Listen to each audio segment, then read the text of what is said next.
Bienvenue sur Africa 24 dans cette nouvelle édition du Non-Stop Info. Voici les titres de l'actualité. C'est confirmé, Ange Radzoel sera le prochain président de Madagascar. La Haute Cour constitutionnelle a validé ce mardi sa victoire à l'élection présidentielle. Les Gambiens en quête de vérité et de paix. 2 ans après le départ de l'ancien président Yahya Jammeh, la commission Vérité et Réconciliation a tenu ses premières audiences ce lundi 7 janvier. Et puis le Rwanda en guerre contre la dépigmentation volontaire de la peau. Les autorités ont décidé d'interdire le commerce et l'usage des produits éclaircissants sur tout le territoire. Fin du suspense à Madagascar. Les résultats du second tour de l'élection présidentielle sont désormais validés par la Haute Cour constitutionnelle et c'est Ange Radzoel qui a remporté cette élection avec 55,66% des voix. C'est un sujet de la rédaction. Ange Radzoel, président de Madagascar. Il a été élu avec 55,66% des suffrages face à Marc Ravalomanane, crédité de 44,34% des voix, pour un taux de participation de 48,09%. Le nouveau chef de l'État succède donc au président sortant R. Radzonarimampian, des résultats confirmés par la Haute Cour constitutionnelle ce mardi 8 janvier 2019. Ce sont les mêmes résultats que les résultats provisoires. L'enjeu sera d'être le plus rassembleur possible. Il faudra surtout qu'ils réussissent à convaincre ceux qui ne sont pas allés aux urnes durant ce second tour. Des élections qui se sont déroulées sans incident majeur malgré quelques manifestations de partisans de Marc Ravalomanane, l'ex-président qui avait alors saisi la Haute Cour constitutionnelle sur fond de fraude massive. Les 2 candidats ont tous les 2 été présents. Contrairement aux agitations de ces derniers jours, la journée a été très calme. Aucune provocation de part et d'autre de chaque camp. On attend les déclarations des 2 candidats pour voir ce qu'il en sera ensuite. Désormais, de nombreux challenges attendent le nouveau président malgache, notamment sur le plan économique, 5 ans après la fin de la crise politique qui a secoué le pays de 2009 à 2013.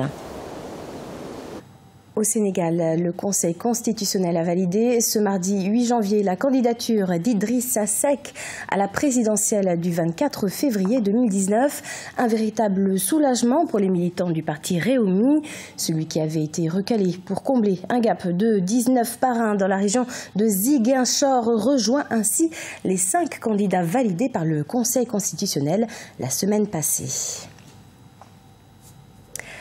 En Gambie, la commission Vérité et Réconciliation a tenu ses premières audiences ce lundi 7 janvier. Elle a pour mission de donner la parole aux Gambiens et d'enquêter sur les crimes commis sous le régime de l'ancien président Yahya Jammeh de 1994 à 2016 de manière chronologique. Les précisions de Cheikh Omar Bandaougou. Promesse du président Adama Barrow à sa prise de pouvoir, la commission Vérité et Réconciliation en Gambie avait déjà été installée le 15 octobre 2018. Ce 7 janvier, la structure est passée à sa phase opérationnelle avec sa première audition portant sur le coup d'État ayant porté Yahya Jammeh au pouvoir le 22 juillet 1994. Le premier témoin, Ibrahima Ismaël Tiongan, ex-officier de l'armée gambienne. Il raconte aussi qu'après le putsch, lui, il est resté loyal jusqu'à la dernière minute, sentant que les choses avaient vraiment basculé, mais malgré tout, il est resté loyal. Et c'est dans ce cas-là, et c'est dans ce cadre-là qu'il a été arrêté par les putschistes et maintenu en prison pendant 10 jours. Et il raconte vraiment dans des conditions très difficiles. Et il dit que voilà, il n'avait pas accès presque à la nourriture et tout ça. Pour des enquêtes concernant des faits ayant eu lieu sur 22 ans, la tâche de la commission s'annonce titanesque. Mais certains grands dossiers sont vraiment attendus, tel le meurtre en 2004 de Deida Idara, le cofondateur du journal The Point, ou encore l'assassinat de l'opposant Solo Sandeng en 2016. Les travaux de cette commission pourraient aussi susciter des inquiétudes quant à une possible chasse aux sorcières. La commission a indiqué qu'elle veut travailler de façon impartiale. Il y aura aussi des proches de la junte qui seront entendus, qui viendront peut-être apporter leur part leur part de vérité dans l'histoire. Avec un mandat de 2 ans et des audiences ouvertes au public, la commission Vérité et Réconciliation, il faut le préciser, ne joue pas un rôle de tribunal, même si elle peut recommander l'ouverture d'enquêtes.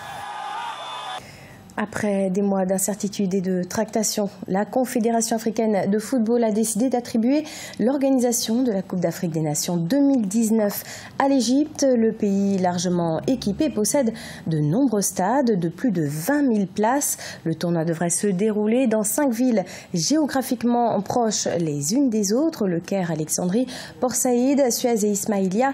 Un choix stratégique. On écoute à ce propos le président de la CAF, Hamad Hamad. Quant au 2019, que j'ai dit tout à l'heure, en qui j'ai un respect total vis-à-vis de l'Afrique du Sud et de l'Égypte, après avoir écouté Roland Berger, après analyser la situation, après avoir écouté les 2 candidats, nous passons au vote.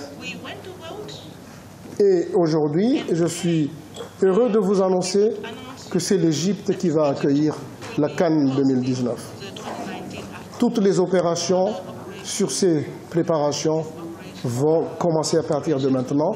La CAF va travailler étroitement avec l'Égypte pour qu'on puisse aller de l'avant. Nous savons les défis, nous savons les problèmes qui existent, mais ça n'empêche pas, nous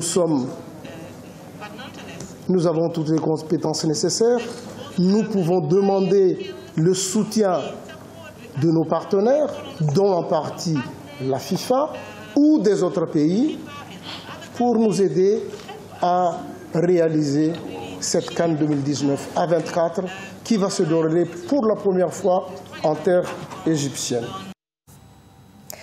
La dépigmentation volontaire de la peau est devenue un phénomène de société sur le continent africain. Le Rwanda, comme d'autres pays, a décidé de prendre les choses en main en interdisant le commerce et l'utilisation des produits éclaircissants nocifs pour la santé sur l'ensemble du territoire national. Corinne Kandem. Malgré son interdiction dans plusieurs pays africains, la pratique de la dépigmentation gagne toujours du terrain sur le continent. Le gouvernement rwandais est le dernier en date à mettre en vigueur son interdiction des produits cosmétiques utilisés pour éclaircir ou blanchir la peau. Une pratique qui tend de plus en plus à devenir un problème de santé publique. Je suis heureuse d'apprendre que ces produits cosmétiques ont été interdits parce que beaucoup de personnes utilisent ces produits éclaircissants. Ils ont parfois un effet tellement dramatique sur la peau que vous pouvez rencontrer une personne que vous connaissez et même ne plus la reconnaître. C'est un bon développement. Cependant, tout le monde ne partage pas l'avis de Marie Nagato. L'Organisation mondiale de la santé estime qu'au moins 4 femmes africaines sur 10 se blanchissent la peau. La plupart des produits utilisés pour fabriquer ces produits contiennent des toxines puissantes et interdites comme l'hydroquinone et le mercure. Et pourtant, des millions de personnes en Afrique sont disposées à risquer leur vie pour atteindre un idéal de beauté. Beauté qui serait synonyme de peau claire. J'utilise des produits cosmétiques pour éclaircir ma peau depuis 7 ans, afin de me rendre plus attrayante pour mon mari qui préfère les femmes à peau claire. Si je n'ai pas ces produits, j'ai peur de devenir trop sombre, comme je l'étais auparavant. Je suis très triste que ces produits aient été interdits. Nous allons simplement utiliser ce qui est disponible localement, mais les personnes qui ont pris ces décisions doivent savoir que ces produits font en sorte qu'une femme se sente belle. Les pays africains comme le Ghana et l'Afrique du Sud ont également des lois prohibitives, mais comme le Rwanda, ils ont du mal à les appliquer aux clients désireux et aux passeurs opérant dans une industrie mondiale valant des milliards de dollars. Certains analystes estiment que les gouvernements africains devraient prendre ce phénomène plus au sérieux et surtout l'attaquer sur le plan sociologique et psychologique pour rendre leur action plus efficace. Ce journal a été réalisé par l'ensemble de la rédaction. Merci pour votre fidélité. Dans quelques instants, une nouvelle édition de l'actualité sur Africa 24.